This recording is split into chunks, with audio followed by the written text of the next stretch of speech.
Hey, what's up, stock compounders? Brad here. So I got an awesome email the other day asking if I could help someone come up with a bear case for a stock that they're researching.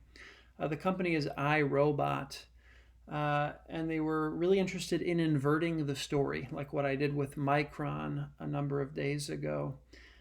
Because as investors, really the most important thing is not to focus on what the upside is, right? Focus on how much money can I make on this investment, but how do I lose money on this investment?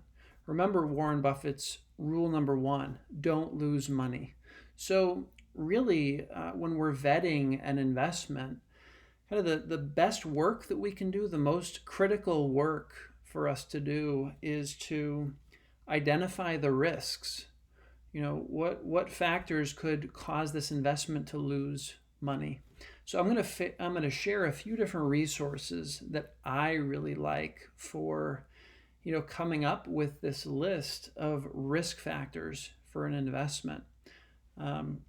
So the first one, actually, before I get into this, really we want to be where there are very smart people and where there tend to be, value investors tend to be somewhat pessimistic, right? They see the world through glasses that are, they're always looking for problems, okay? They're looking for, what could go wrong?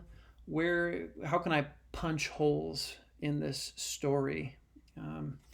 That typical investors, maybe speculators, tend to make up stories about everything that could go right?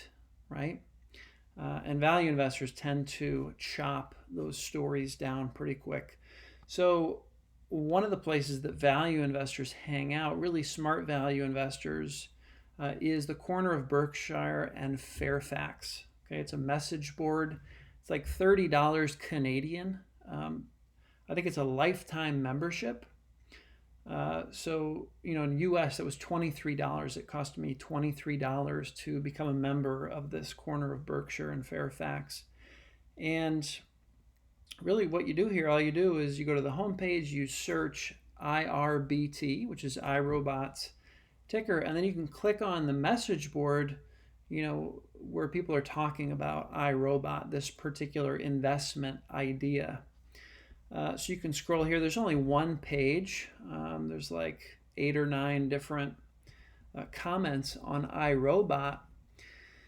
But you can see bear case: if we enter a recession, robotic vacuums and lawnmowers probably aren't going to be in as high of demand. The China tariff debacle. Now note, these are from October 2019.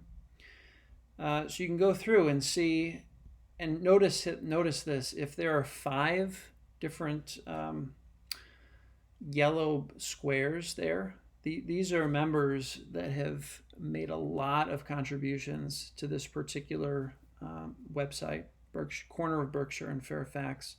It's a hero member. So, pay particular attention to what these hero members are saying. And there's a lot of them who are kind of weighing in on iRobot. So that's amazing. But some of the big issues, it's easy for some of these robotic vacuums to be copied, basically, for a lot cheaper. So that's an issue with this company. What are the moats for iRobot? That's really what you want to focus on. If you are buying something as a long-term investment, how does this company have a durable competitive advantage? There's some pretty good points in here about how iRobot may not have some solid, durable competitive advantages. So this is an awesome website to check out if you're looking for really smart input on how to invert the story on your investment. Another website I really like for this is Value Investors Club. So if we search iRobot and Value Investors Club, the only theses that come up are short theses for iRobot. You can see there's one from September 2018, another more recently in August of 2019, and that's the one we're looking at here from August of 2019. You could see this short write-up won, okay? It was a prize-winning write-up. So, this is going to be an awesome place to find, some hair on the deal here, some things to really consider in terms of iRobot that might be negatives against the company. So this is talking about short-term disappointment in revenue. That's not something I care too much about as a long-term investor. Compression of margins is definitely something that I care about, as they have to, basically discount their products in order to compete with other players in the space who are able to make these products for much cheaper. Right, so then it goes into this, big long thesis, which is awesome. So this is another awesome place to invert the story. Find very smart people who punch holes in the kind of bull case for different companies.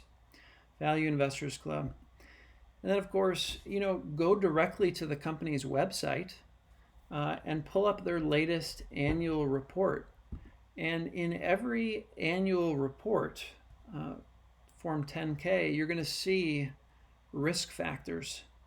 And guys, this is the second item in the annual report after kind of an overview of the business and maybe the latest business conditions. What are the conditions of the business? You've got the risk factors.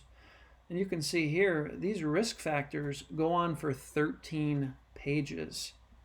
So let's just take a quick peek at some of the risk factors for iRobot. We operate in a rapidly changing environment that involves a number of risks.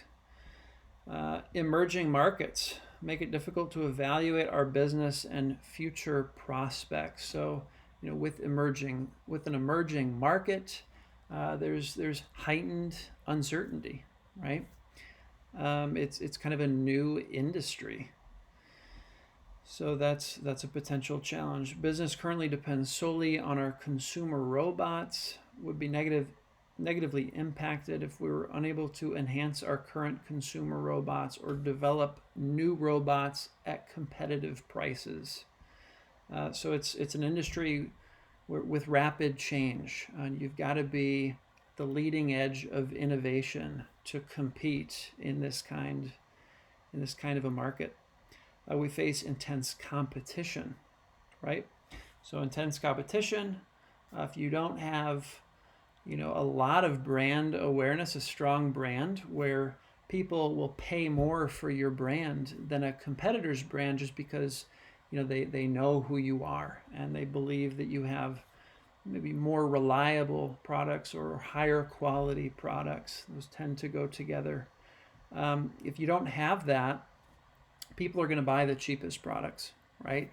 And that could be a big problem for iRobot.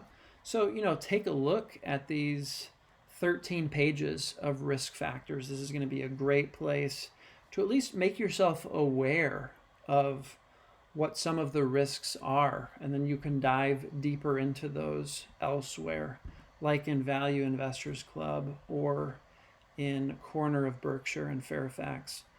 So these are my favorite resources at the moment for inverting the story, coming up with the bear case for a company that you're researching. And it really reminds me of, when Twitter was being pitched to investors. The founder, he had a list of like 180 plus reasons that Twitter would fail, okay? And I think investors were really impressed by that because so often they get pitched, all of the reasons why this company is going to succeed. And founders don't spend any time on the challenges of bringing a business like this um, either into existence or growing a business. Why focusing on why the business will fail is an incredible strength for a founder or an investor. Because if you can really identify the biggest reasons why the business is going to fail and really put a lot of time and attention on understanding those factors, um, and if you're able to look those factors squarely head on and say, okay, I've done my work on all of these issues, and I'm comfortable with the risks here.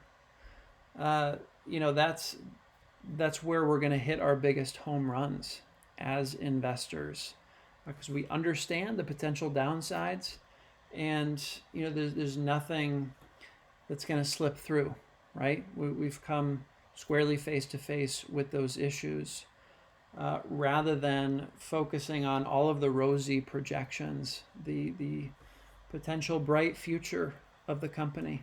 And value investors, I mean, obviously they spend a lot of time typically on, all right, what are the downsides? How do I protect myself from the downside? But I would say investors in general spend very little time focusing on what could go wrong. And I think it's just a very intelligent thing for investors to do, to really nail the downside arguments, understand them, and understand what the probabilities of those things impacting the long-term prospects of the business. I think that's really where we should all be starting when it comes to assessing investment opportunities. So just wanted to share these resources with you guys. Let me know if you have any favorite resources for kind of coming up with a bear argument, a bear case against your investment ideas. Let us know in the comments, your favorite resources for that. And I will leave it at that, and I will see you guys in the next video. Take care.